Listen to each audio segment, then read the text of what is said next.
Hail to the king, baby.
Hello YouTube, it's me, it's Michael B. Thank you so much everybody for joining me. It's Monday, you know what that means, another episode of Chillin' Chat with Michael B. So if you look at the thumbnail, this might look like a hate video towards Arcade1Up, and I want to tell you guys, it's not that. While I may be a person that is personally disappointed with what Arcade1Up has done in the last couple of years, this isn't a video that's down and sour saying, oh, the company's doomed. No doom and gloom here. Just want to have a conversation about, obviously the claw machine. That's something that I was really interested in, but I'm having some second thoughts, and availability is one of those thoughts. And the other thing is talking about my personal experience and how my tastes have changed a little bit over the last couple of years, and especially now. Started talking about it on Super Game Room Dudes, so I thought I'd expand a little bit on it and talk about what I'm seeing from other people as well. Anyways, this should be a fun night, lots of fun stuff to talk about in what looks to be a pretty negative topic. Anyways, hope you guys enjoy. This is Chillin' Chat with Michael B.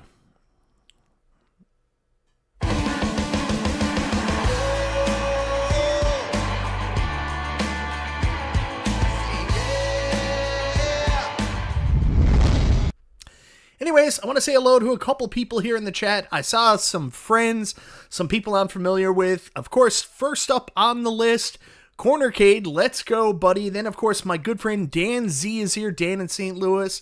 Take care, Dan. Decadent Dave is here. Yes, he has lost interest in Arcade1Up products.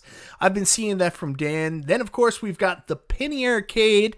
Penny Arcade wrote me on Facebook. We'll talk a little bit about that, too, because he was like, there's so many people that want this company to fail. I think there's a big difference between people who, really love the concept of these home arcade recreations and are just disappointed. I'm not mad. I'm just disappointed. Who else we got here? Chad in. Arcade1Up just needs to stick to deluxe cabs for now. Do Star Wars, TMNT, Burger Time, Tron, and Dragon's Lair, all deluxe with no light up buttons or crap. Yeah, that would be a good option for a lot of people. A lot of people don't want to switch to XL. I personally love the XL line. That's what I wish they do, but I get it. I'm cool. Jim the Pacers fan, I can't wait to hear what Michael B has in store for us tonight. Mark L says, it's time. I'm not sure what he's talking about, but if I had to guess, I think he's talking about it's time. It's Vader time. Old WCW fans will know what I'm talking about. Mr. Clutch is losing interest in Arcade1Up. Recently just listed 2 cabs on Marketplace. Some people are doing that. They're tired of having the arcades in their house and they're looking to move them out. I'm not that guy. I'm not ready to sell anything. I love my little arcade. I'm happy with it. So that's not really my issue, what I'm talking about. Andy's Game Room, the lack of new games is a real problem. I already have what they keep releasing, and I'm not interested in a claw machine myself. I know a lot of people said that. Oh, look at this guy, MichaelBtheGameGenie. Almost time. Don't forget to put on your silver shamrock mask and tune in for the big giveaway. Don't forget tonight, guys, as a thank you to you, I'm going to be giving away a code for G.I. Joe, The Wrath of Cobra. So stay tuned. We'll figure out how I'm going to do that. It's probably going to go to Ashley, but in the off chance this is a legit giveaway, get your fingers ready. Who else we got here? Garage Gamer. Always good to see the Garage Gamer. He does a show late night, Friday nights, late night with Garage Gamer. Go check that out. Scott B says, it's not just the lack of new releases that's the issue. Even the re-releases have been pretty lame. He's not wrong. Ted Adam Green, good to see ya. Bill's Retro Gaming Show, always good to see you, my man. 19K Fox, message retracted. I feel like that's 19K Fox's whole dossier. Everything is retracted, blacked out, you know. Soul Red says he's still excited for the Claw Machine. Hey, listen, if Pong XL was a real thing, and it was that Pong machine we saw in those leaks John D gave us, I'd be actually pretty excited for that. I loved my Pong Pub table. Yeah, Nooner says it's honestly not worth much time anymore to talk about 1UP. Give them the amount of attention they give us. Some people feel that way. Arcade1Up really not doing a whole lot for the community. I know they feel the community is turned against them. Might be their own fault, right? Sir Sega, hello everybody. Good to see you, Sir Sega. Terry B, make arcades great again. I can't do that. Maybe James Hates Everything can. Jumped over a couple things here. Just brought me down here. Mike, getting ready for the hurricane here in Florida. Stay safe, brother. Like, what a shit turnaround. We just had one hurricane, then right back into another one. So be careful, man. Hashtag Clawflaw. We'll talk a little bit about that. Jason Little Aliens here, best moderator in the business. Steve Sale, hi Michael B, hi Steve Sale. Tim York is here, Dr. Torque, but whenever I hear Dr. Torque, I always think of Dr. Tongue from Kiss. Oh, what was Gene Simmons, Dr. Tongue. Lacrosse 55 says hello. Heck yeah, it's Michael B, the Game G, Sim says. Richie Cavs Retrocade, evening all. Show Gecko's here. Hello, folks. Is that it? I think we're at the end of the messages. Hold on, it's wanting me to go down quite a bit. Terry B says, I have a Robotron machine for you. I wish, brother. I wish. Adam Kalb. Adam, are you in the Florida area too? Stay safe, my man. Frank D says, hello.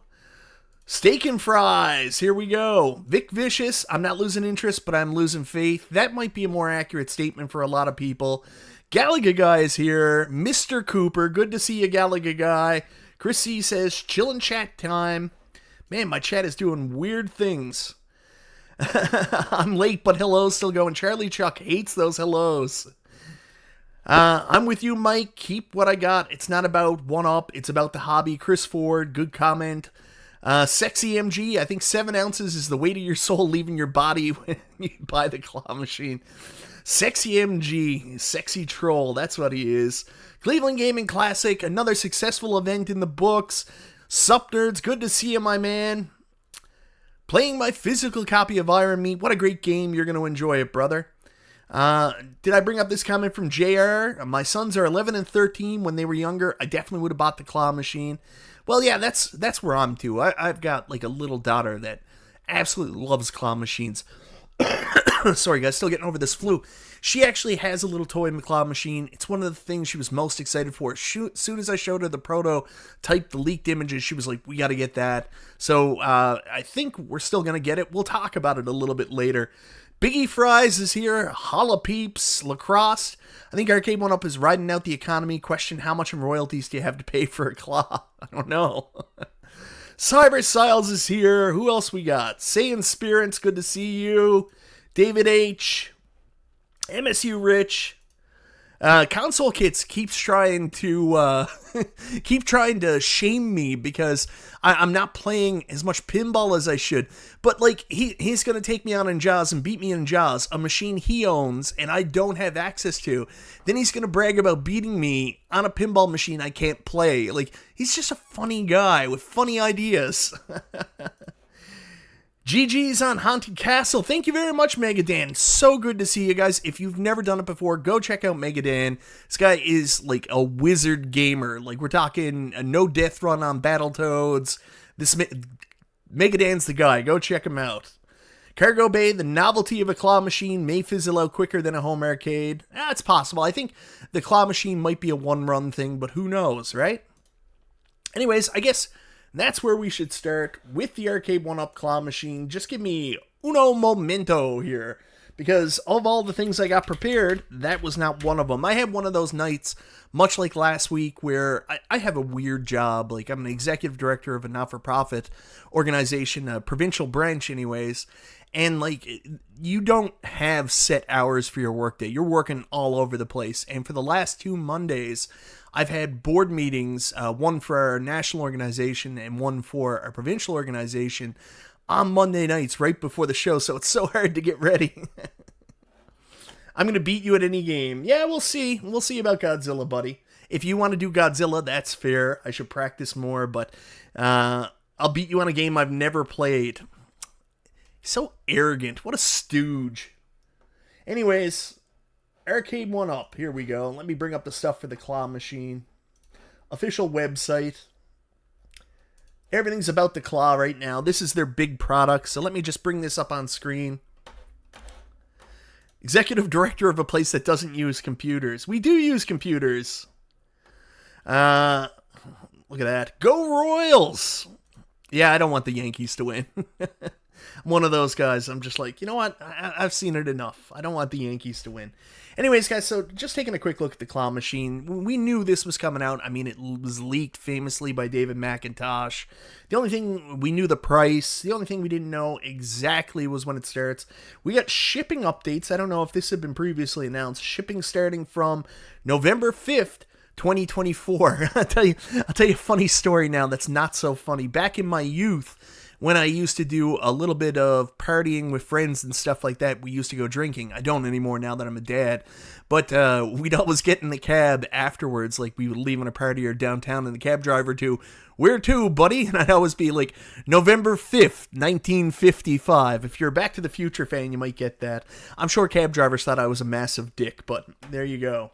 So we got the Claw Machine, and we learned a little bit more about it with the additional information. So we know that it has light-up marquee and button, adjustable sound volume, 3 difficulty levels. The scam mode is questionable for a company that,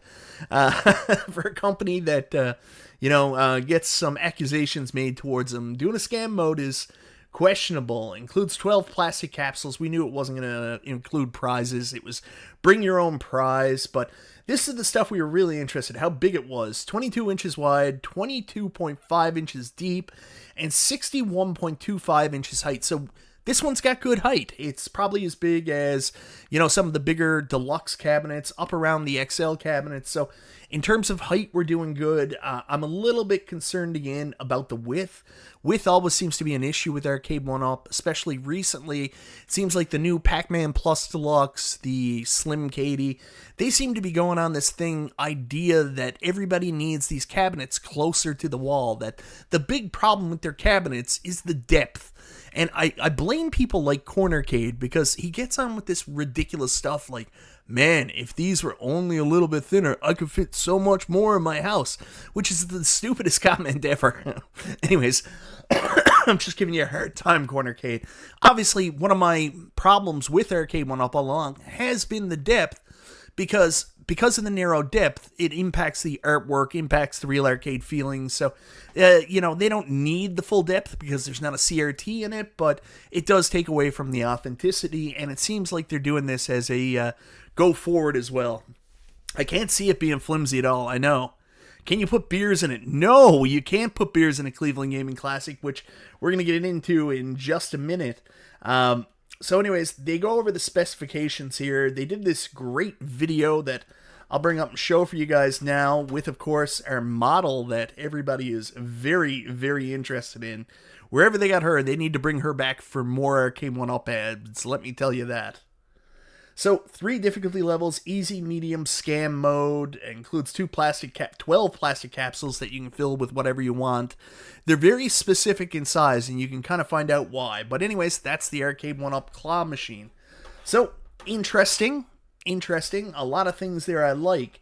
But one of the things that concerned everybody was this right here. Recommended claw load capacity, 200 grams, and that's not very much, so it works out to be about 7 ounces. Now, I didn't think anything of this. I didn't even notice this feature when I was first looking at the original, package for coming out, but luckily, I'll just give me a second here, guys. I'll go back on screen. while I transition to the video I want to bring up. Now, I want to be clear about this. This video is so... Oh, wrong screen. Hold on. Hold on here. Do so much streaming lately, I was screwing up. So this video, I do want to clarify, is done by a professional YouTuber.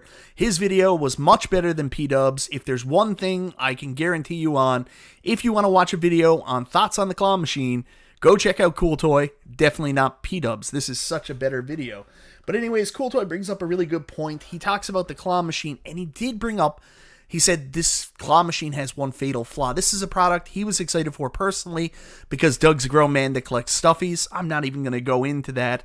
But for me, the reason why I was so excited about it was my daughter loved it. So you can see all the different things they have there in the machine, all the cool shit they're doing there.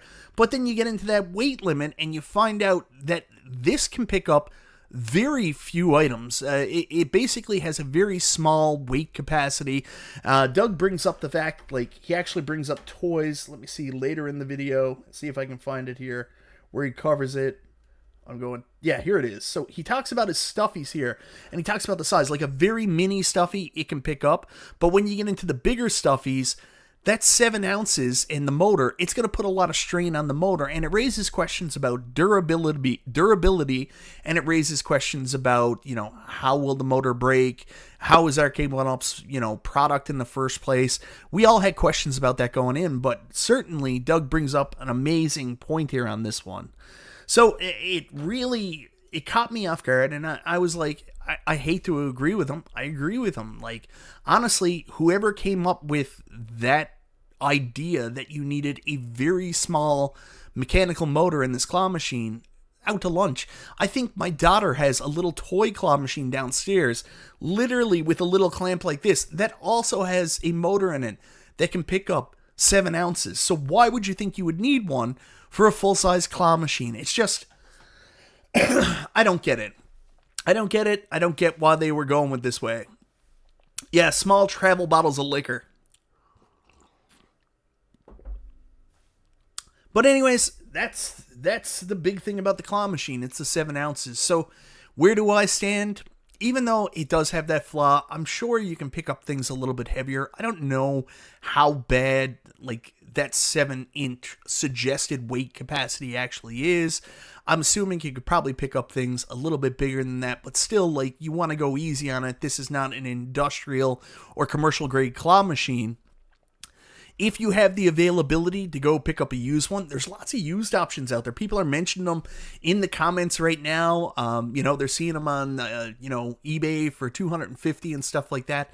If you have the option that you can go get one of these for, you know, what is it? Get one of these from someplace like Captain's Auctions, Marketplace, or get an industrial claw machine for a couple $100. Go that route. That's the better route. I mean, if you have that ability, that's amazing. I live in a very small location. I live on an island. It's surrounded by water. I don't have the ability to travel. Like, I'm sure you saw 19K Fox on his arcade journeys where he'll just travel 6 hours to go pick up a machine. I don't have that option. I would have to travel 10 hours, get on, it's actually almost 11 hours, get on a ferry for 8 hours, and then travel from North Sydney to wherever the hell I'm going. So it'd take me like a week to go pick something up, right? So anyways, you know, I would say this definitely put a lot of cold water on the claw machine for me, the Arcade1Up Claw Machine. This would be the only option I can get. There's no claw machines available here. So, I don't know. I think Gallagher Guy has a great comment here and the great approach to take with it. I always wait and see what they are doing to screw up when it comes to any of their products. Took like a day till the 7-ounce issue. But what I would suggest on this, I know a lot of people already went out and pre-ordered. I think this is a wait and see thing. Wait till a couple people get some machines. Wait to get their feedback. I mean, no one's actually physically used one at this point. All we have is concerns based on the weight limit. So let's wait until they get some reviews out there. You know, obviously some people picked them up November 5th, 1955 or 2024. Hopefully they start shipping. People put some reviews up. So this is a kind of a wait and see one. Let's see what it is. Let's see how durable it is when people get them for the first couple months. Could the claw machine be a big win for Arcade1Up?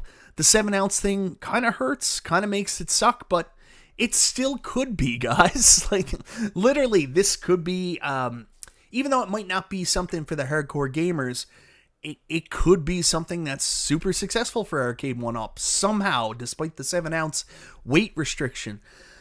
I'm sorry, guys. I got this congestion. The whole house has been down with a cold for like 2 weeks. Anyways, to nip that in the bud, I just want to say, you know, me personally, I'm still hopeful. I'm going to wait for some reviews. One of the benefits to where I live is I have to wait for reviews because I reached out to The Brick and I asked, hey, when are you guys getting the claw machine?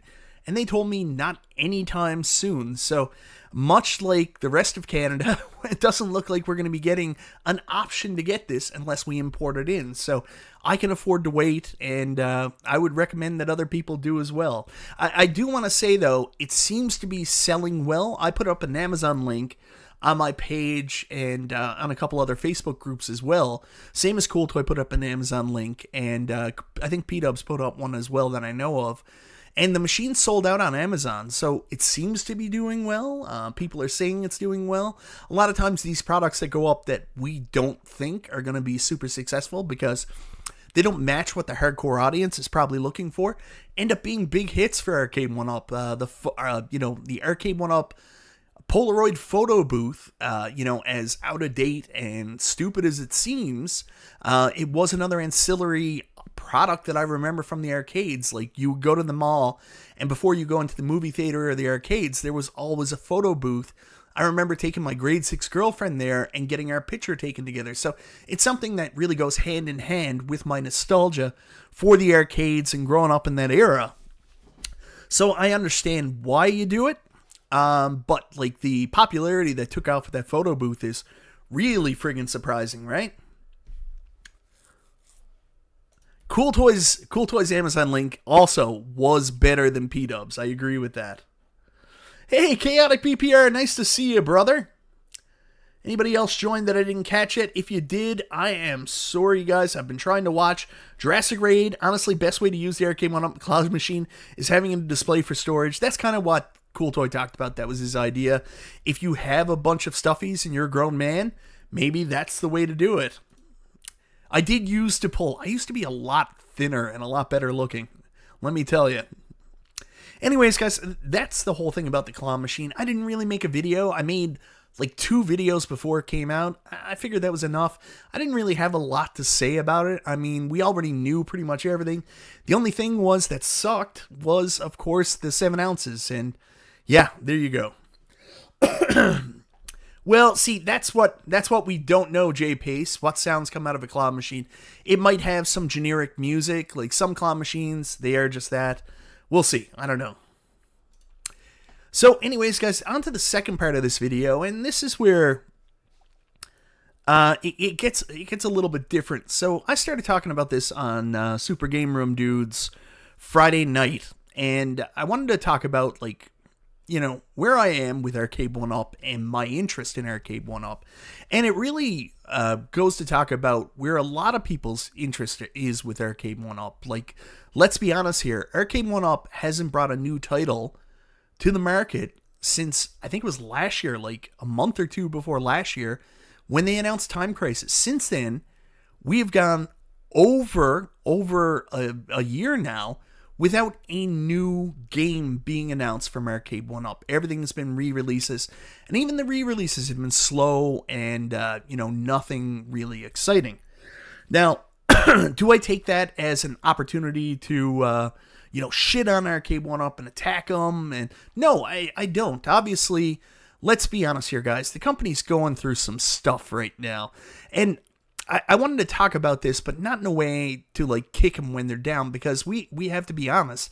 I mean, Arcade1Up went out and got a loan based on their receivables. Like, basically, they came out in that statement and said, yeah, we're having problems with operating cash flow. So, it's easy for us to come out and be like, what a piece of shit, stupid company, because, they're not releasing everything we want. Obviously, they're making some pretty tough business decisions right now, and they're coming out with what they think is best. And a lot of us don't know. We don't know how the friggin' pudding's made, or the sausage is made, might be a better comment, right? So we don't know what sells for Arcade1Up, what brings them in money, and what doesn't. So, I'm going to be very clear on this.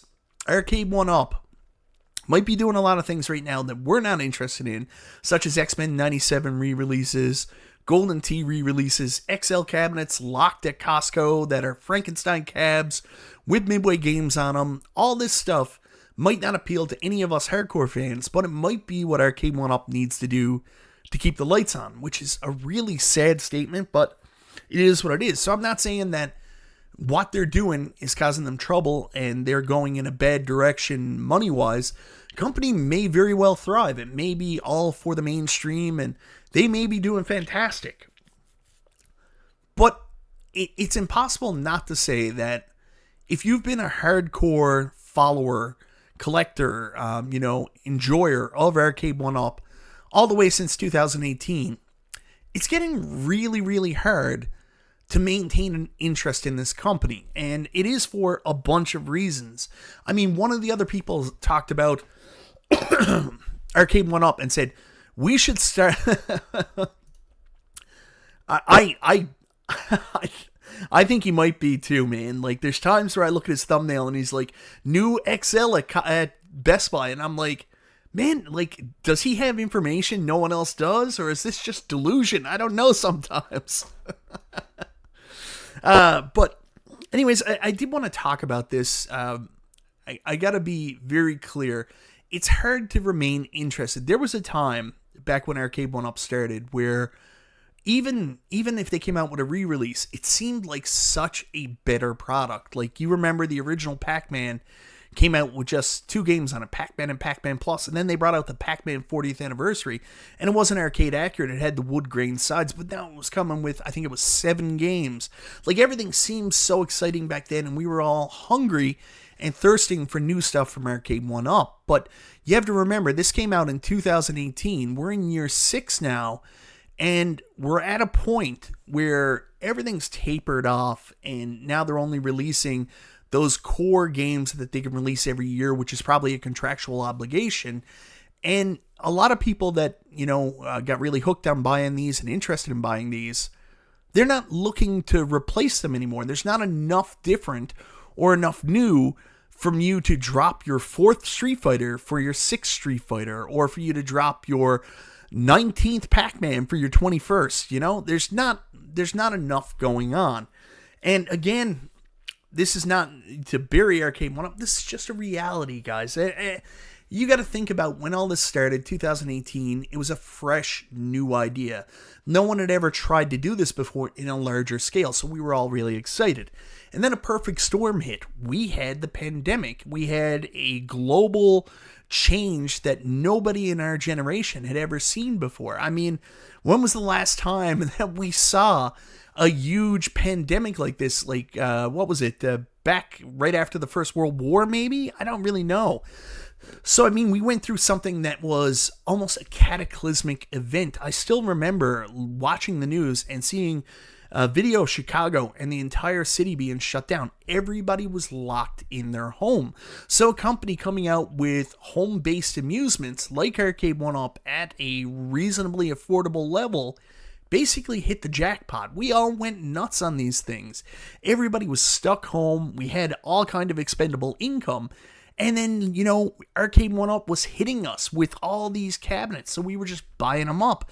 A lot of people said, I had COVID money. Well, I don't, in Canada, we didn't really have COVID money, but when the pandemic started, I had a lot more disposable income than I do today. So, like, every month, before even my YouTube channel started making a little bit more money, like, I would have, like, $600 to $1,000 in disposable income I could spend a month. So it was very easy to pick up a cabinet when they were only like, $500 Canadian or $399 US. But then something changed. When shipping prices and material prices all went through the roof, Arcade1Up did that massive jump. They went from cabinets at $399 to then what was reported as a increase to $4.99 all the way to $5.99. So the price jumped up drastically, which really turned off a lot of, people that got into this hobby because it was a cheap arcade option, a cheap option to add to your arcade. Now, some of those fans came in from the $75 clearance deals from Walmart and stuff like that, the $50 clearance deals. You were never going to keep those people happy unless there was continual, $75 cabs from Walmart. Those people weren't going to stick around. But the people that were here for the $3.99 cabs, that's when you first started initially scaring people off, or, the hobby got scared off. Houston Amusements, let's just buy Stern from now on. X-Men LE is badass. I have a lot less disposable income. How am I supposed to buy an X-Men LE? Thank you very much for the super chat.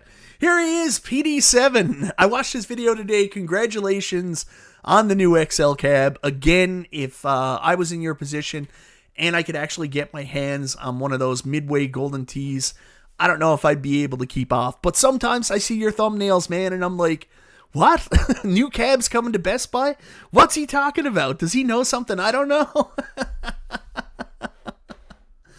Anyways, guys, so, going back to this, I want to do a little bit of a history. So the price increase obviously scared off a couple people. And then we went through a couple big years where Arcade1Up produced a ton of stuff. They made like 22 releases in 1 year that was based off sales information from the year before when they were in the height of the pandemic. And what happened was they overproduced. That's the truth of it.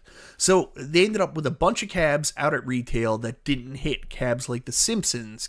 It was that one issue right there. Like, if you still go out, there's tons of Simpsons cabs out there. The Simpsons cab didn't hit because they overestimated what demand would be, and also they fucked it up. There's no right way to say this. That trackball in the middle of the control panel really screwed up the experience for me. Like, the fact that Homer's controls were all messed up, and that was primarily who I played as, drove me nuts.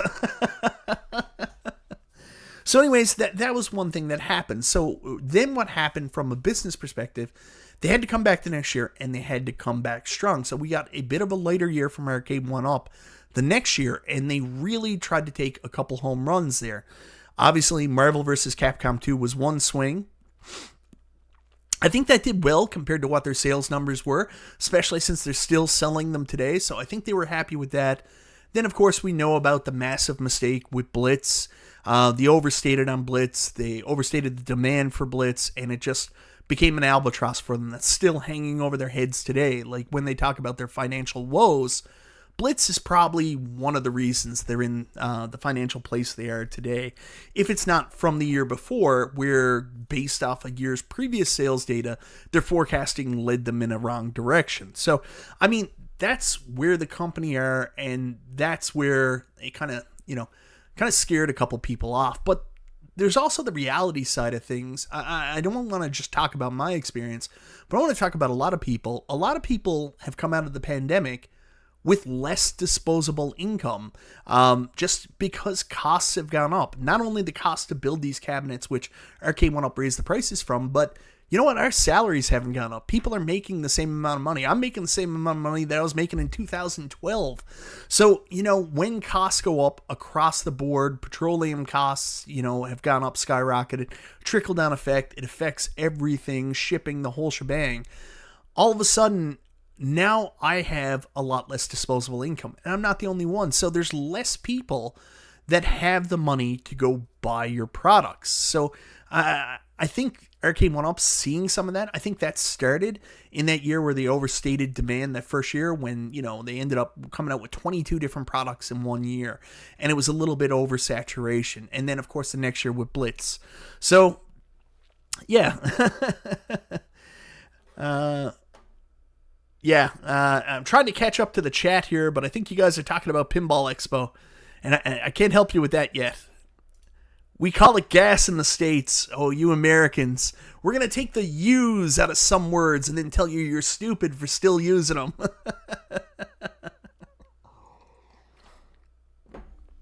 Yeah, so anyways, there's a lot less people with disposable income, so a lot of people have not lost interest because of Arcade1Up. they just lost interest because, you know what, when you're interested in a hobby and it becomes unaffordable to you, you kind of just don't care anymore. So I think a lot of the hardcore fans that were really interested in it would still love to be interested, but there's the reality of life changing their interests and saying, okay, well, I would love to get some, but I can't really afford it, so I'm going to go focus on another hobby right now. I think some people are doing that stuff too.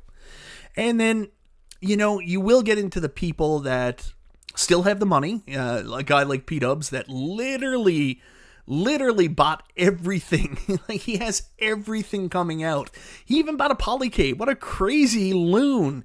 So anyways, you do have those people that do have that expendable income, but honestly, they're hardcore fans. They're waiting for Arcade1Up to do something that interests them, that brings something new to the table that makes them excited.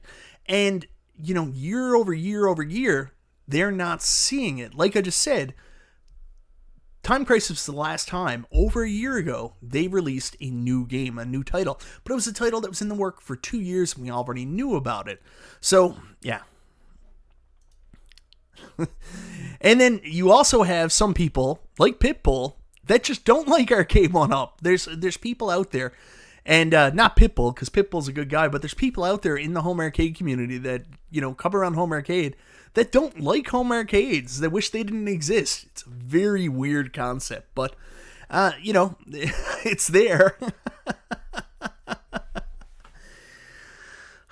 So, I wanted to talk about all that, and I'll talk about, like, kind of what I'm going through now. Like, when I started collecting these, like I said earlier, I had a lot more disposable income, but, things change. The cost of goods go up. I don't have as much money to spend on this stuff, so I can't be picking up a cab a month or more. On top of that, we had a life change. Me and my wife ended up having a second child. We had a son during the height of the pandemic. So, on top of just the normal money going up, costs going up, we also just have costs that we brought on ourselves. We had a kid. So, you add that into the expenses. And right now, I don't have the same disposable income. I could probably get a new cab once or twice a year, maybe 3 times a year, but I can't do it every month anymore. I'm not there. So everything's a little bit more challenging. And when you do have less money and nothing's coming out, you start eyeing other things. And I've been doing that. My gaming taste has changed a lot over the course of the last 2 years. Like, you want to talk about the perfect storm that Arcade1Up really came out in. They came out at a time, and they really hit at a time when the pandemic was ramping up. But also, if you look back at that time in the whole gaming sphere, the whole thing was, at that time, the PlayStation 4 and the Xbox Series X, or Series X, Xbox One X, was at the end of their life cycle. There wasn't a lot of really cool stuff being produced for those consoles. We had the PlayStation 5 and the Xbox Series X on the horizon, and the Nintendo Switch was in the middle of stuff, but we had a real lull in the gaming space. So people like me were like, I'm kind of bored. This stuff is kind of getting dusty now. I want something new. So that's why it was so exciting that this concept of home arcades came out. $2 super chat from my buddy Kevin Clausen. Thanks, Kevin Clausen. Now with this $2 super chat, I can get 3 cabs a year possibly, and a Diet Coke. Thank you very much. So anyways, if you look at where we are in gaming now, really the PlayStation 5 and the Xbox Series X, they're in their prime years right now. The Pro is about to come out for the PlayStation 5. We're getting some of the best games for the console. I've just been overloaded with good games the last couple of years. I've got an amazing backlog. There's lots of cool shit that you can play on a console and spend less money and play and enjoy right now than you can on an Arcade1Up. You look at the price factor, an Arcade1Up goes for $4.99 right now. That's a console. That's most of a console right there for one Arcade1Up. Comparatively, when you can go out and buy your normal game for, $59.99 in the States? It's $79.99 in Canada. It sucks. So, I've noticed that I'm becoming less interested in collecting arcades and more interested and getting all these awesome new games that have come out the last couple of years from modern consoles. And I'm not the only person. Like, I would love to know if you guys... Yeah, and Neo Severa makes another really good point here. It was still hard to secure a PS5 Series X back then. Like, not everybody could even get one. Decadent Dave says PS5 equals Z. And Sexy MG brings up a really good point. Time Crisis was also like $750. I don't know what the fuck happened there. Like, we were talking to Cyrus backstage, and he was like, I got a price. We can tell everybody. It's $750. And you're just like, what are you doing, man? I was lucky to have both on launch. Like, my Xbox Series X, I got myself through Amazon, but like, if it wasn't for Nostalgia giving me a heads up about a bot he had to notify him about a Walmart sale, I wouldn't have got a PS5 on launch. But yeah, I mean, things were so different there. The world has changed now. So while we as hardcore fans are like, well, you know, we're losing interest in Arcade1Up, I think Arcade1Up is trying to adjust that too. They're trying to say, where's the open demographic? But I would caution Arcade1Up on kind of like the measures they're taking and stuff like that. But I wanted to bring up this poll because I think a lot of us here in the audience, we talk about this, how we're the hardcore audience, the people that watch YouTube, make YouTube videos, around the Facebook groups. We're really the people that aren't the mainstream. We're the hardcore audience. So I did want to bring this up. Let me just get this up on chat. I put a poll up earlier. Now, 19K Fox did a poll last night that I'm sure you guys saw on his stream. Now, my poll actually has something to do with Arcade1Up. It's not trying to fluff up Media1Up and John D and all their activities. So it's not just an XL Fighters cabs. I'm only joking, Fox. But anyways, Fox did tell me, I talked to him about it this morning, and I asked about his poll, and he said, I didn't want to put new games in there because you knew it would run away with everything, and he was 100% right, because I asked the question, what do you hope Arcade1Up has planned for 2025? Because we're assuming, like, it's pretty much done right now. We think, for the year. I mean, the Claw Machine, Pac-Man Plus, the Countercades, we think that's going to be their Christmas lineup. We don't really anticipate anything else, so... It sucks, but it is what it is, right? So anyways, what do you hope Arcade1Up has planned for 2025? And obviously, like Fox said, Nostradamus that he is, like he predicted, new games in both deluxe and XL form factors ran away with it. I mean, we're at 260 votes, and that got 64% of the votes. But I want to talk about what's interesting here. My problem with Fox's poll is, when he talked about the XL size cabs, focused specifically on fighters. And I, like a lot of other people in the community, know there's fighter fatigue, man. We don't really give a shit about fighters. Like, fighters are cool, but we've had a lot of them. Now, there's some in XL, obviously, the ones he suggested.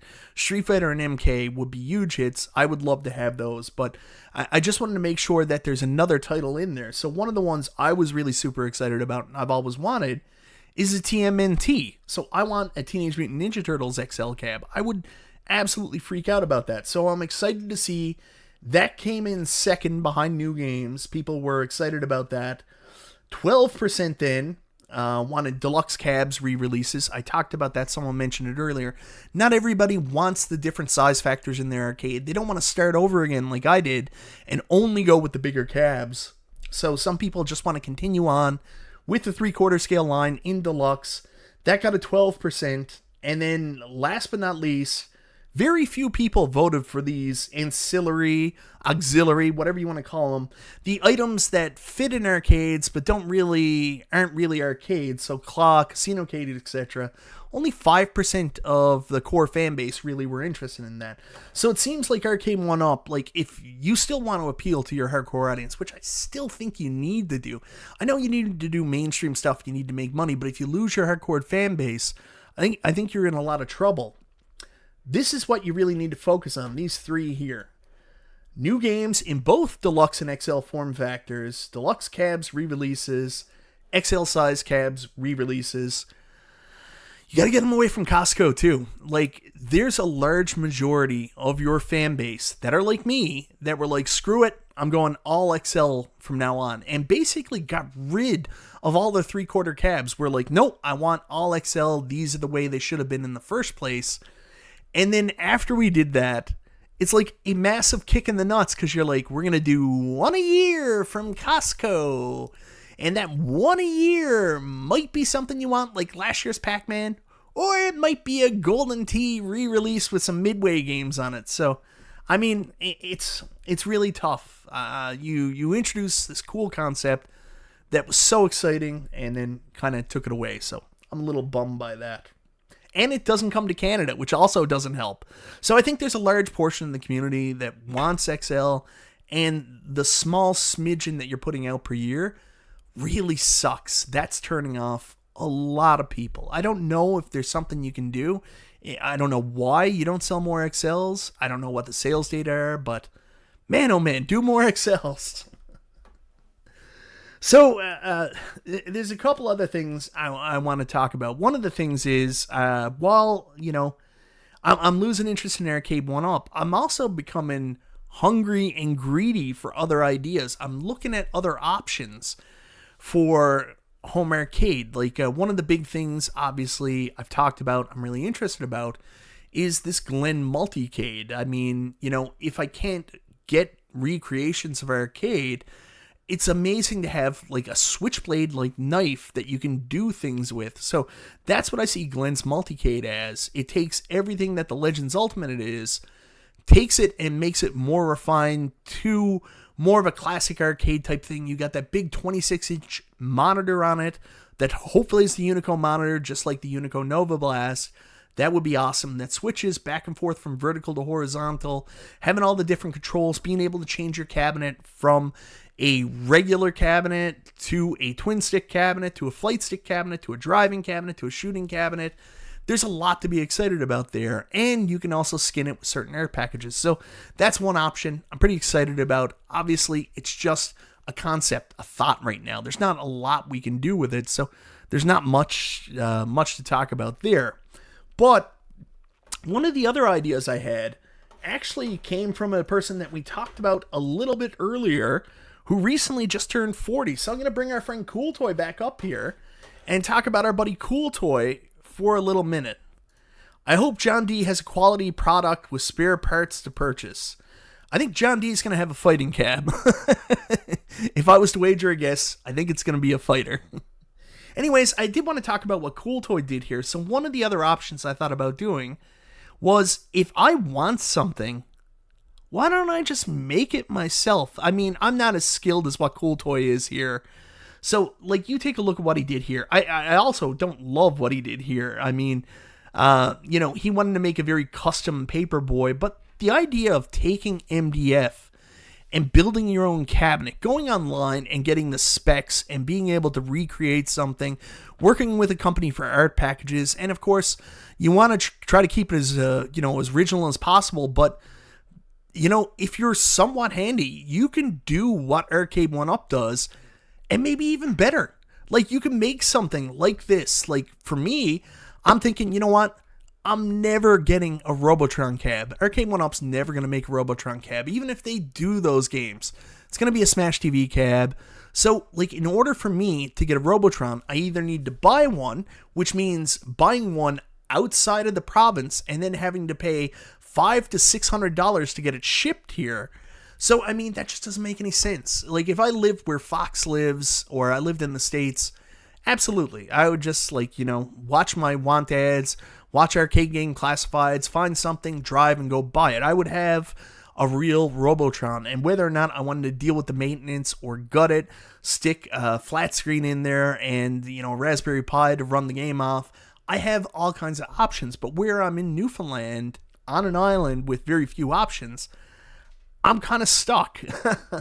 Yeah, his custom rad Paperboy is epic. Cool Toy's not a historian. Cool Toy's just about the concept. Me personally, it's not my cup of tea. Nothing against him, but if I was gonna do a Paperboy, I'd do a Paperboy. You know what I mean? I wish I lived in the States. I'll never get to move. It sucks. Yeah, so Kurt the Daring, this is another thing we're going to talk about in a second. So, I'm looking at what Cool Toy did with that red Paperboy, and I'm like, I can do that too. If I want a Robotron, I'll just make it. I'll go get the specifications online. I'll figure out whether I can, cut the MDF myself if I'm competent enough. And if I'm not, maybe I'll talk to a company like Buy Stuff Arcades. They got a CNC machine there. I'll send them the specs. They can even do the friggin' earth. And look at what they did with the Super Sprint. So that's kind of what I'm looking at.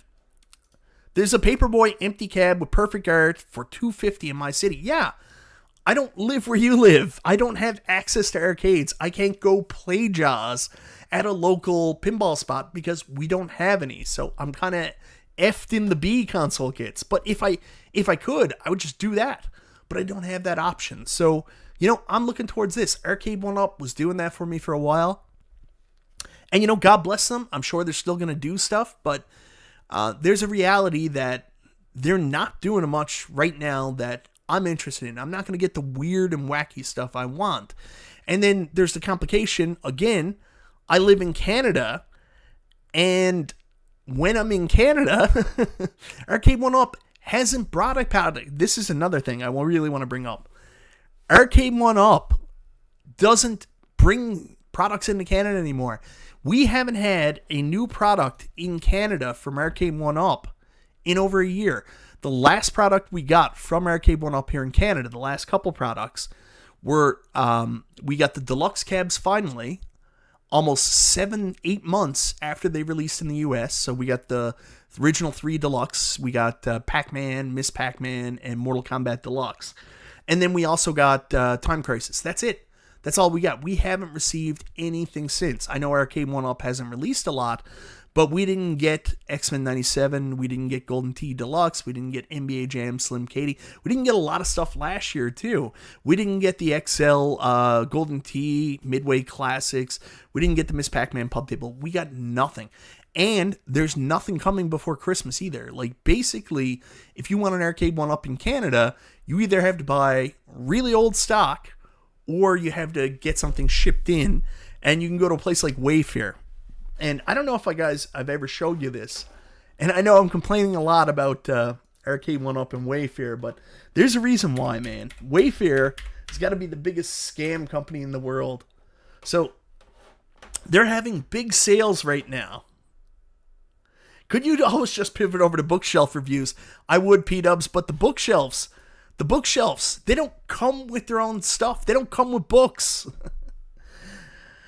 I know the US is better than Canada, Justin. You don't have to say it, but let me just bring up Wayfair for you now. So if you guys aren't familiar, Wayfair is one option for us to bring stuff into Canada. And I just want to bring this up. Go take a look at this shit. If you've never seen it before, they're having Wayfair sales on right now. So some of the stuff that we don't get here at retail does make its way to Canada through Wayfair. Like Shinko Hadouken was never here. So here is the X-Men 97 cab, $849.99 Canadian. This is $499 US cab, $849.99 Canadian. The Atari 50th anniversary, $1,151. Currently on sale from the low price of $1,415. Here you have the Mortal Kombat 2 Deluxe Arcade for $1,284 on sale. Casino Cade, $699. That's the only one that's regularly priced. Look at these prices. You can still get a Shack Jam for $1,655.02. The Slim Katie is available here in Canada through Wayfair for the low price of $929. And these are not Canadian normal prices. If the Slim Katie made it to retail here in Canada, like Best Buy or The Brick, it'd be $649.99, $650. This is the markup Wayfair puts on stuff, and it's the only way for us to get some of these products. Like, it is an absolute POS option. So when Arcade1Up says, well, you can get them through, Wayfair here in Canada, we can't. Unless you want to get fleeced. Fleeced.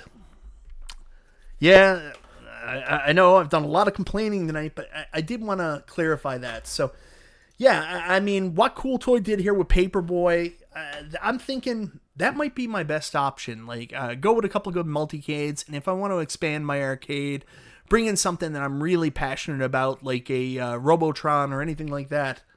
Damn it, I'm probably going to have to make it myself. That's the shitty thing. So, another thing I wanted to talk about really quickly that I mentioned on Super Game Room Dudes, I did mention that we're going to Pinball Expo next week, and a bunch of different companies reached out to different people who do YouTube and talk about coming to our booth. So I brought up one company that, see if I still have it up. Yeah, I do here. So one company that reached out to me very early on was this company here called Retrocade Custom Arcade Cabinets. And I actually had a call with them about, Michael B, time to get back to nostalgia videos. I know, I gotta make Nintendo videos and stuff again. I still like the home arcade stuff. It's just, I'm going to be very honest with you. I find it difficult to be excited and to have enthusiasm about a product that I'm not going to be able to get my hands on for a year, maybe more, and sometimes, in some cases, never, even if I like it. So, like, it's like seeing the XL cabs come to Costco. I'm like, I know I'm never going to get one. So, where do I care? Yeah, Zero Hero knows. Damn it, I'll make it myself. You guys aren't going to sell it to me. I'll just make my own goddamn cab. Anyways, I do want to talk about this Retrocade place. So they reached out to me. I had a call, and they were like, we've got a new product coming out where we're trying to make it a little bit more economy-based. We're doing like a 2-player cab that people will like. And one of the other things people are talking about now is going with these custom-built arcades. They're not everybody's cup of tea, but they could be interesting. This one here is their 2-player cabinet. They can skin it with, you know, pretty much whatever you want. But, you know, it's expensive, right? You get into these options. Their 2-player cab is $2,500. So they talked about possibly sending me out a review unit, and they said, what would you be interested in? So, I told them what I'd be interested in, and I looked at their 4-player cabinet, and I was looking at this, and I was like, this could be interesting, like a big arcade, like a Megacade with a 50-inch screen, and I was like, you know, this has got gun games, it's got everything I would want, trackball, I don't really care about the 4 players, but I was like, man, this, schemed as an X-Men cab, would be absolutely badass. I would be so happy to have something like that in my home. And then being able to play X-Men the arcade game on that big 50-inch screen, being able to play modern gun games, I was very excited. So, you know, I told them that's what I'd be interested in. Of course, it's not exactly cheap. I mean, that's a $7,000 build. And plus, I mean, this is a US-based company. When they found out I lived at the furthest point away from the rest of the world on this little island called Newfoundland, I'm sure they looked that up and said, you know what? I don't think we need to send a review unit out to this guy. But I found it so funny, and the reason why it came back up in my mind is like literally minutes before I started doing the show, I was looking up Cool Toys videos because I wanted to, talk about obviously his Paperboy build and also his issues with the claw machine. And I came across this video. So let me put this up on full screen. The Cool Toy had the exact same idea as me. I was going to possibly get a review unit of this, and I was like, yes, skin it like the X-Men cab. And it looks like Cool Toy has picked up this 32-inch Rec Room Masters build, one of these, you know, bigger home arcade builds, custom builds, and he skinned it as X-Men. This was the exact same idea I had. So, you know what they say, great minds think alike. I don't know how much this costs, but Cool Toy seems to be very happy with it. I'm going to watch the video afterwards. For me, I'm looking at it and I'm like, nah, it's like a little bit bigger Legends Ultimate. Like, I don't know how much. Yeah, $700 is just shipping to Newfoundland. Console Kits knows. Thinking of something that rhymes with big lug. Anyways, so that's Cool Toy. He had the exact same ideas I did with the cabinet that, Repro Arcade was talking about. But anyways, if you're into this stuff and you do want something that's like a custom cab like this, go check out Cool Toy's video on the Rec Room Masters arcade if that's something that you're interested in doing. Cool Toy is like different than the rest of us. He likes those wide screens in his arcade. Doesn't really care about that. But let me just pause this here a little bit before the ad comes on. Cool Toy, greater than 19K Fox. I didn't see a tank stick in it, so yes. Jet Set Baroni says he already owns it. Cool. Let me know what you think. Jay Everyday says, I bought one of these last year. I love it. So lots of cool stuff coming. Hey, Bob Oif, what's happening, man? Yeah, I saw that as well. Obviously, I'm in love with them, Steps. He made the video about the claw machine, and he also made the video about building your own paperboy cab. Like, both of those things are prevalent in my mind, and I'm obviously also in love with them. So, yeah, like, you can go check that out, but the original company I was talking about, let me just bring those back up. For those people going to the Pinball Expo, like myself, if you're interested in picking up possibly one of these cabs or, you know, talking to them about their new option, which is it's going to be a downgraded model that's more consumer-friendly price-wise. I think it's the other product here, like the two-player cabinet, but like a, you know, cost-effective version of that. These guys, Retrocade, custom-built arcade cabinets, are going to be at Pinball Expo, so check them out.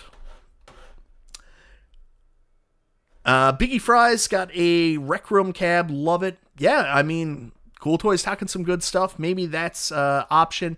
But Gamer Fridge knows. The reason why Cool Toy likes those cabs so much, he's already got all the ROMs. He doesn't need anything else. Satoshi Matrix. So, I didn't pre-order the Unico Nova Blast because it would have cost $2,000 to get it here in Canada with the shipping and everything. And at that time, I was trying to save up for the Stranger Things pinball, and I just didn't have the money. So I was like, I'll wait and watch some reviews on it. But seeing Glenn's arcade, that seems like more of a fit to me. I think the Nova Blast is really friggin' cool, man. I love the aesthetic from it, but like I don't have that nostalgia for candy cabs. Like I was literally buying it because it had a giant 26-inch monitor and I could switch it back and forth between horizontal and vertical. But since Glenn does that stuff, there you go. Jet Set Brony says Rec Room Masters. Yeah, see, that's the thing, man. Like, $2,000 is a deal compared to everything else you mentioned. Not compared to the GRS Build-A-Cade Biggie Fries. No, sir. Oh, Vasil, I have no idea. You know, they said that they're hoping to have them out before Christmas. We'll see. My favorite YouTuber is Cool Roms. He gets his ROMs from Cool Toy. And Steps Gaming. Where is she? Is this video sponsored? Yes, by Cool Toy. You gotta support Cool Toy. He needs the views. He's one of those small up-and-coming YouTubers. But you're 100% right. Like, what Glenn's having, Glenn's gonna have good stuff. Also, congratulations to Glenn as well. Glenn announced a new partnership today with, what's that arcade? The Bushnell Arcade. Polycade. So Polycade tested out Glenn's stuff. They're going to have partnership with T-Sticks. So congratulations to Glenn on that as well. I'm not a Polycade guy, but yeah. Okay, Satoshi, which package did you buy? Did you buy the package with the stools and all that stuff?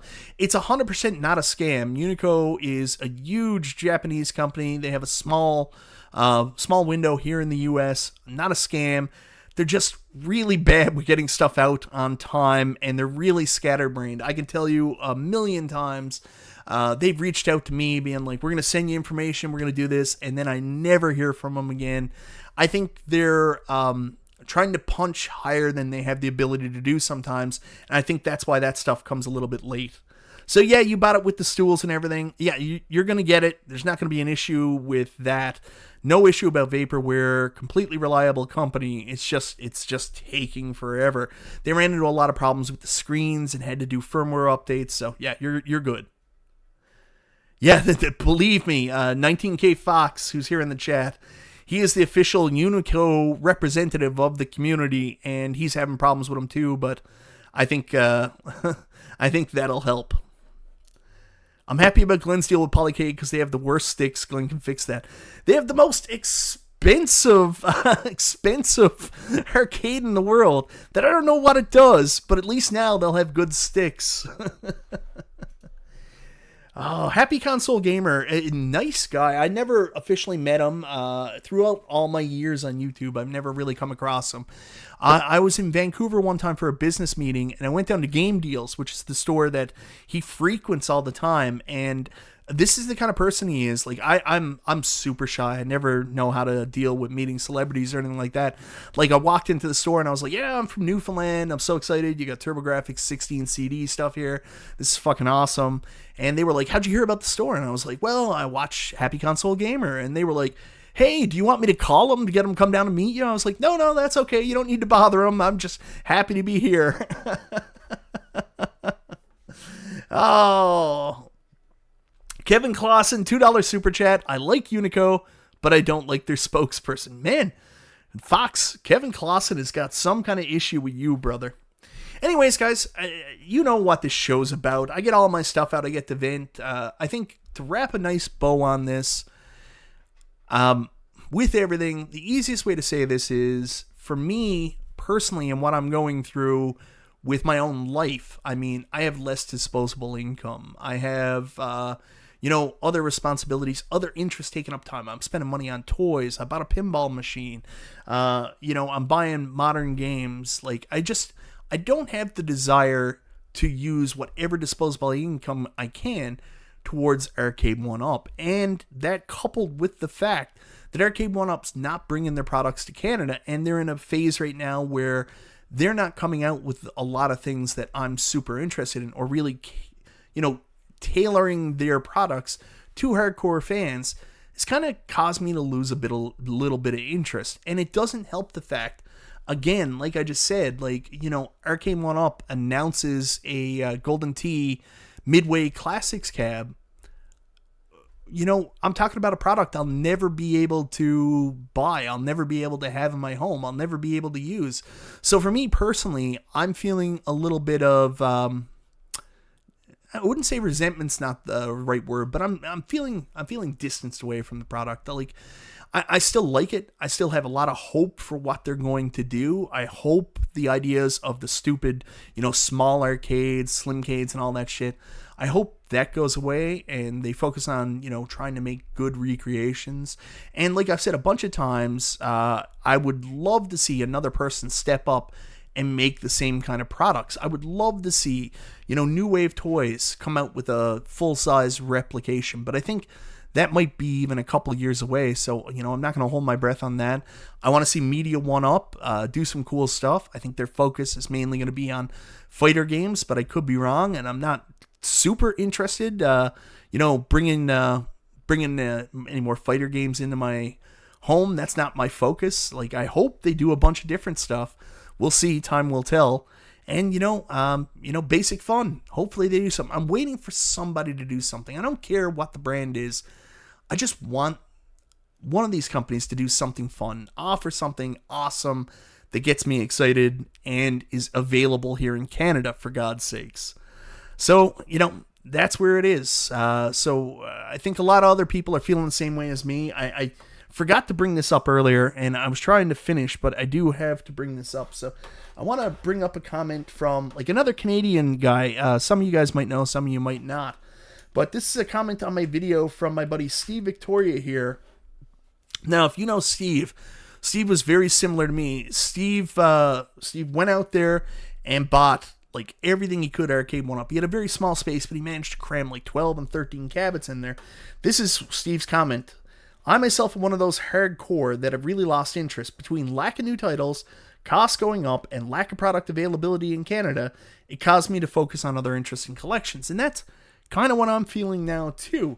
And, you look at some of the comments to the Super Game Room dudes post I put up. I don't know why this is up here, but anyways, damn it. I just want to go to the comments discussion. This group is private. Did they lock me out? I know why. Hold on. I'll switch my account over to my main account. Get out of here. Discussion. What the hell? Hold on. Get out of here for a second while I figure out what the hell's going on here.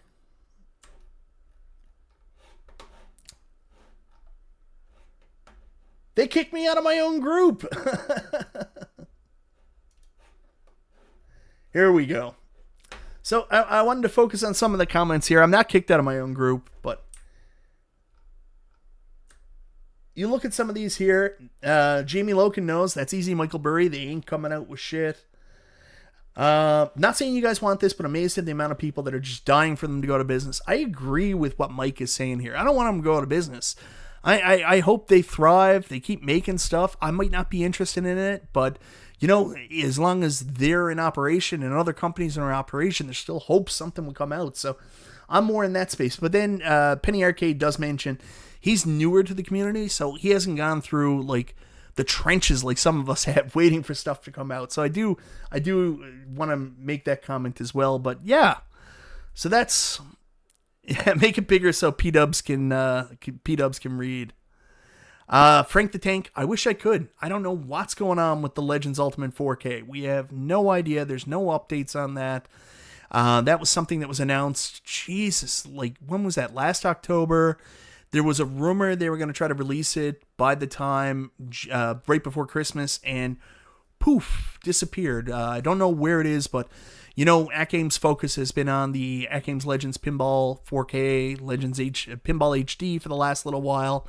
And, you know, that's been their focus. They have had to fix a bunch of stuff. And to tell you the truth, I don't really pay attention to the like Flipper Friend tournaments and stuff like that. I started with the first week, and then I had to play, what was that game, Circus or something like that? And I was so mad at Circus, I stopped paying attention. See, if I was in charge of Arcade1Up, you guys would get some cool shit, and the company would be out of business in a week.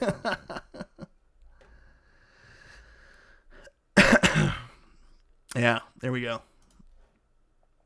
Yeah, and that's not a discredit to you, but what I am noticing that people that have come in are, you know, like, why are these people like disappointed in Arcade1Up? You know, you didn't know you had to go through everything. I know exactly who it is. What makes you think they're an arcade company? P-Dub said they were a home arcade company. I wouldn't focus on the arcade side of that. Yeah. Anyways, guys, I don't want to keep you too much longer. I've had a long night. I was on a bunch of meetings before this. Let's hope that something positive happens in the future and cool stuff comes out at an affordable price, and we'll see where we go there. Oh, yeah, I mean, obviously, Satoshi, 100%. Like, I would love to see a company release a Donkey Kong cab, Robotron 2084, a couple other ones. I would love to see G.I. Joe. I know I'm probably the only person in the world that wants that, but I would love to see a G.I. Joe home arcade. Oh, there's a bunch more. You know, I know a lot of people want a Popeye cab. I don't want a Popeye cab, but definitely Donkey Kong, like I mentioned earlier. I mainly just want a Robotron.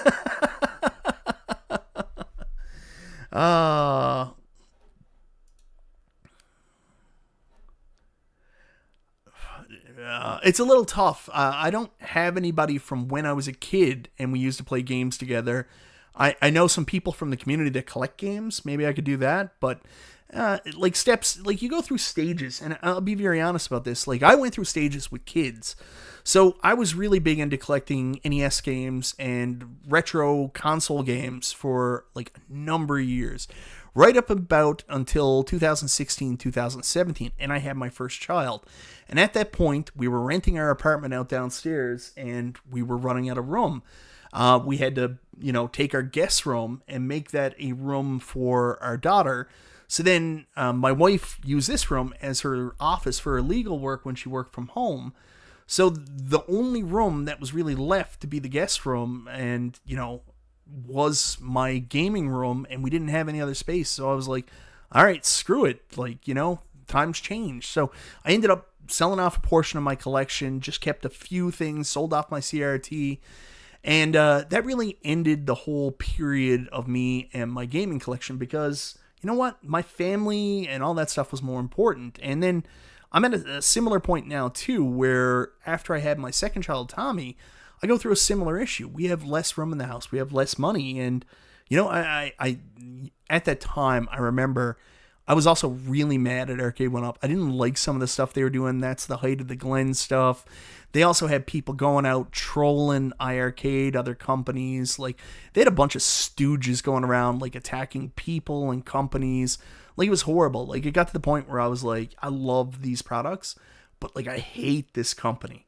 Hate them. And then after all that went away, then we had a new group of people take over from Arcade1Up, and they promised us a bunch of stuff. They said they were going to do all this stuff, the community, things were going to be good, they were going to listen. Then they didn't do that stuff either. I don't think it was intentional. Like, I don't think they intended to not follow through with it. I don't know what happened. So, yeah, you know, I'm kind of in a weird place where I might be past, like, at least the Arcade1Up part of that stage, and more focused on, I just want to play a bunch of games. Now, do I have people that I used to go to the arcade with? I kind of lost touch with the people I was friends with in, like, grade 6 and 7 with. That would be my big time, so really can't do that. I can bring people on that have known me since I was a teenager playing games, 100%, but I don't think you want to sit down and listen to our long chats about the intricacies of role-playing games we played when we were 17. Anyways, guys, I won't keep any longer than that tonight.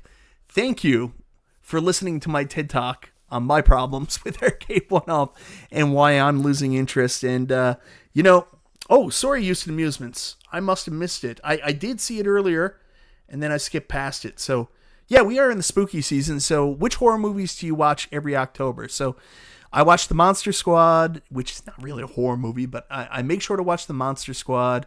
I'll watch all the Halloween movies, and then, like, it's different every year. I try to just get in a bunch of different horror movies, ones I haven't watched in a while. Like, there's certain favorites I tend to watch all the time. Like, I'll watch Puppet Master 1, which is a lot better than it gets credit for, and I'll also watch Witchboard. The first Witchboard movie is actually pretty badass. I don't like the rest of them, although the girl who played Carrie in Days of Our Lives, the original Carrie, I think she was in Witchboard 2. Or maybe that was Children of the Corn 2. I can't remember which one. Anyways, those are two I watch all the time. This year, I'm trying to watch a bunch of different ones. So I've already watched Slumber Party Massacre. I'm already watched... Oh, what did I watch? I started watching Pieces the other night, which is a movie I've never seen before. So I mainly try to catch up on horror movies I don't watch all the time. Like the Halloween... Well, some of the Halloween movies. Like Halloween 1, 2... 4, I'll watch. I don't think I'll watch any of the other Halloween movies. I can do without most of them. Anyways, thank you very much for the super chat, man. That's really appreciated. Elvira. Elvira is a good choice. I end up watching Elvira like 75 times a year.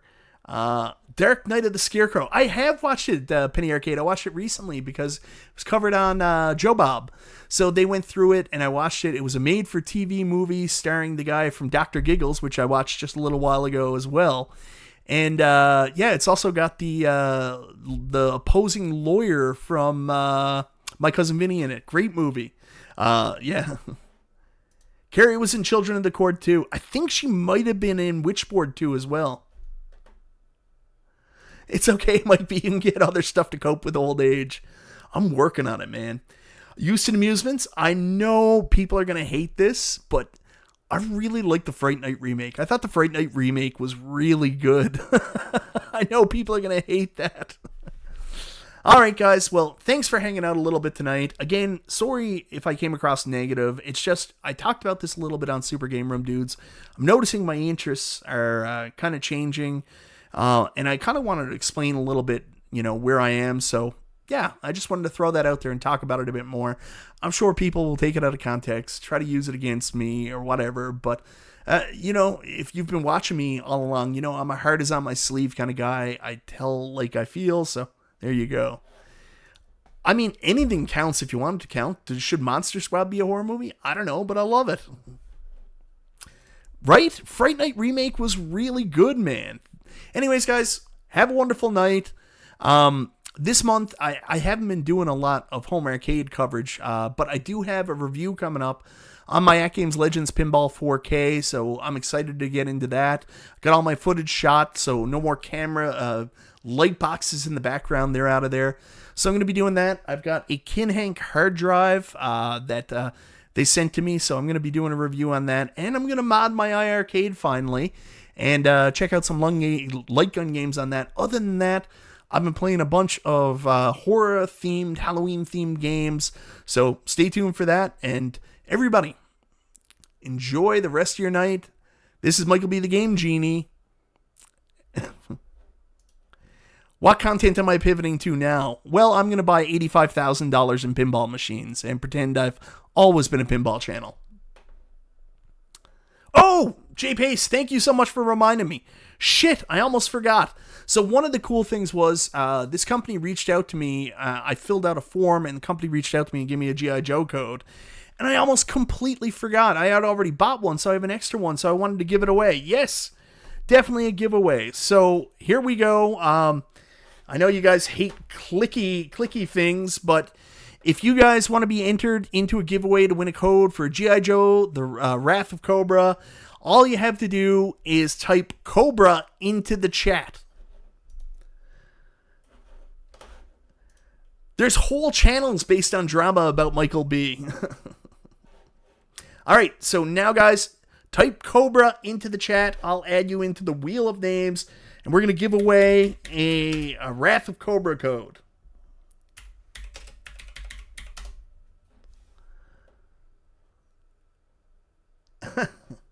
Okay, I see a couple names coming in. Wheel of names. I'll start adding you guys in. You're going to have to deal with my terrible clicking while I get this done. Thanks for sticking around, guys. Okay, so we got... Where does it start? J-Pace is first. I'll even put it up on screen so you can see me do it. It's going to take a while. Sorry about this. Don't put in your name twice, or you will be eliminated.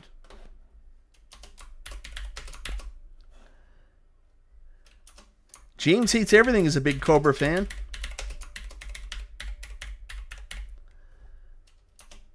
Who we got here? Frank the Tank.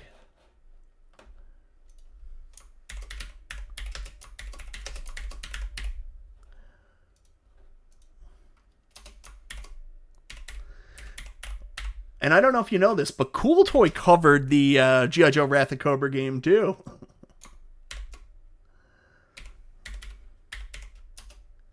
Grayson 950815. Steve Sale. Slither Ninja.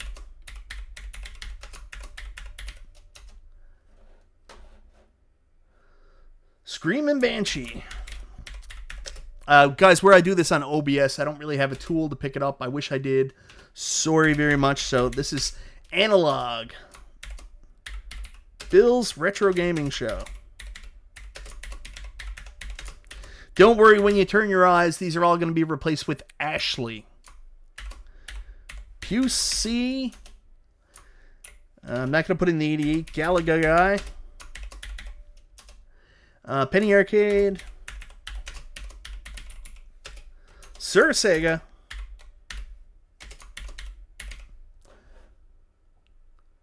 Oh, damn it. It's moving too fast.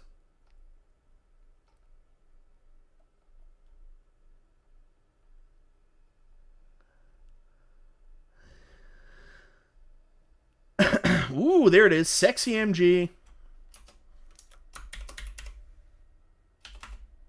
Damn Caplock. Sexy MG. Mike of all trades. Who else we got? Science Spirits. Gamer Fridge.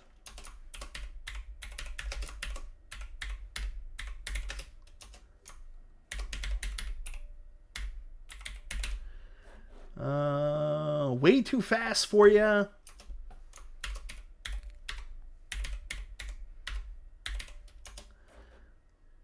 Sebdefed.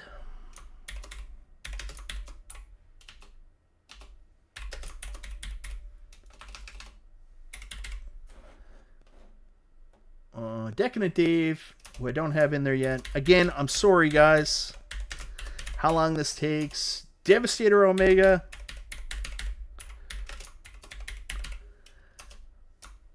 Ujib. Uwa. Chris Ford. JR. Oh. Don't tell me I went back. Forward. They better all be there. Oh, thank God. Whoo! Jason Little Alien.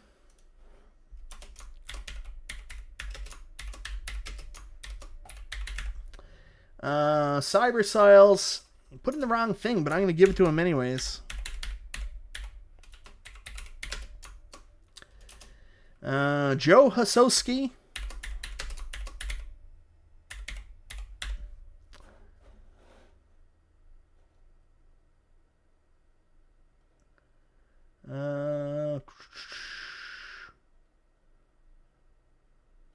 Six hours later. I know, guys. What do you want me to do here? Mike Hockhurts. Amuse yourself during this. Kevin Clausen.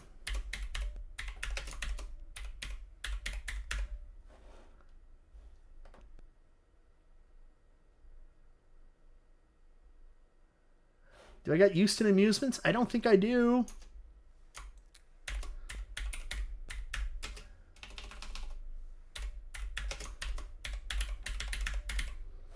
Houston Amusements. I already got Chris Ford. Carlo. But is Carl here, Jason?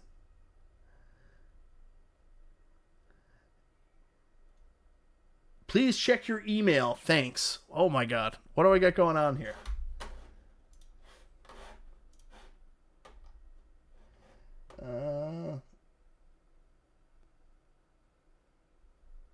Terry. Ooh, Terry, that's awesome, man. I'm not going to show it on that thing, but I'll be back in touch with you about that. That's really cool. Let me get back to the Wheel of Names because people are waiting. He missed me, Jason. Cobra, Carlo. I think I got everybody now. Actually, to tell you the truth, I do like it, but there's things I don't like about it. Cool Toy loves it. Cool Toy's better than me at it, so there we go. All right, we got everybody in now. Everybody's here. Ashley's going to win, but you guys can try anyways. So let's go clear this. Are you guys ready for Wheel of Names? Did I forget MSU Rich? Oh, MSU Rich. Did he say Cobra?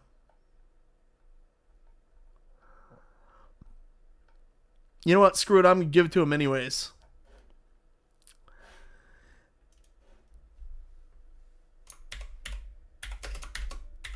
MSU Rich. Oh, no. He ruined Carlo. Hold on. You guys really don't know how inept I am at this stuff.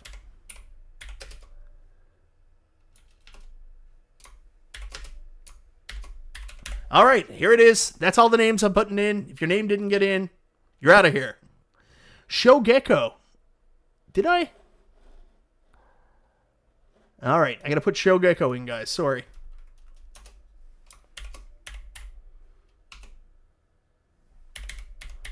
Did I miss Terry B? All right. Terry B. There we go.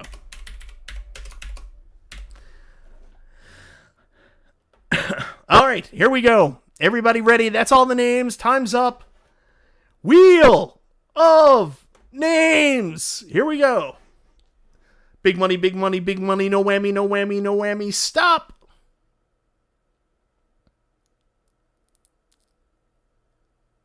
Steve Sale's the winner. Congratulations, Steve Sale. You are the winner of G.I. Joe Wrath of Cobra Code. Send me an email at povmb@yahoo.ca. And I will then send the code over to you. I love this thing about codes because, honestly, shipping stuff from here costs a goddamn fortune. So Happy to just email out a code that they sent to me. Congratulations, Steve Sale. And sorry, everybody, this took so long. Yes, Slither Ninja, a couple more inches, and you would have been the winner. Anyways, guys, with that, now we can officially end the show. Frank the Tank, I identify as Steve Sale. You're welcome, Steve Sale. Anyways, congratulations, everybody, or Steve Sale. Thank you, everybody, for playing. Have a good night, everybody. We'll see you sometime later this week. I think next up, I've got a video, sponsor video I got to do on the 4K webcam they sent out. That'll probably be the next one out, unless news break and there's something we can talk about. So anyways, guys, good night, and I'll see y'all again real soon.